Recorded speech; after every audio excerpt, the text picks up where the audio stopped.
8 साला सादिया मरी का ताल्लुक नौशरो फिरोज के इलाके दरिया खान मरी से है। पिछले चंद माह से स्कूल आने जाने के लिए उन्हें काफी जतन करने पड़ रहे हैं। मुझे नाला सादिया है। मैं तीसरी जमात में पढ़ती हूँ। सैलाब में हमारा स्कूल डूब गया। अभी तक वहाँ पानी खड़ा है। सर्दी हो या कुछ, हम ऐसे ही बैठकर पढ़ते हैं। इस स्कूल में 30 से 40 बच्चे दाखिल हैं, लेकिन सिर्फ 10-15 बच्चे ही स्कूल आते हैं, जिनके लिए 2 ही बेंचें रखी हैं, जबकि बाकी बच्चे जमीन पर बैठकर पढ़ाई करते हैं। अभी भी 5 से 6 फीट पानी है, स्कूलों में पानी खड़ा है। या हमारे पास ऐसे डिस्ट्रिक्ट में काफ़ी स्कूल होंगे, लेकिन हमारे पास इस गांव में जो 2 स्कूल हैं, दोनों को बड़ा लॉस हुआ है। एजुकेशन के हिसाब से 90% लॉस हुआ है। आप देख सकते हैं कश्ती में बच्चे आ रहे हैं। हादसात हुए भी हैं जब बारिश ख़त्म हुई, जब से जैसे अभी जनवरी का मंथ है, तो इसमें बच्चे पढ़ना कितनी तकलीफ़ होगी। और टीचरों को काफ़ी दूर से आना, सफ़र थोड़ा होता है तो बीच से रास्ता नहीं होता है, काफ़ी दूर से वो फिर के आते हैं।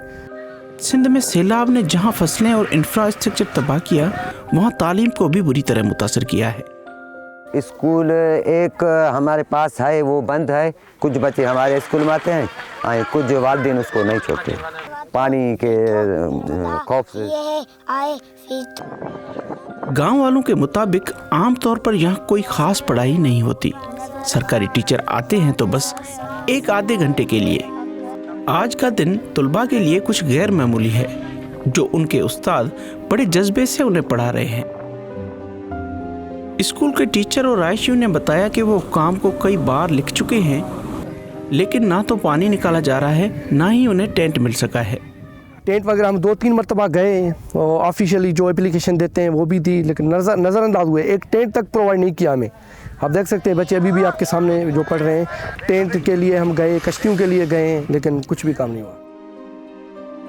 सिंध के वजीर तालीम के मुताबिक बारिशों और सैलाब के बाद सूबे में 20,000 स्कूल मुतासर हुए हैं, जिनकी मरम्मत के लिए तकरीबन 300 अरब रुपए दरकार हैं।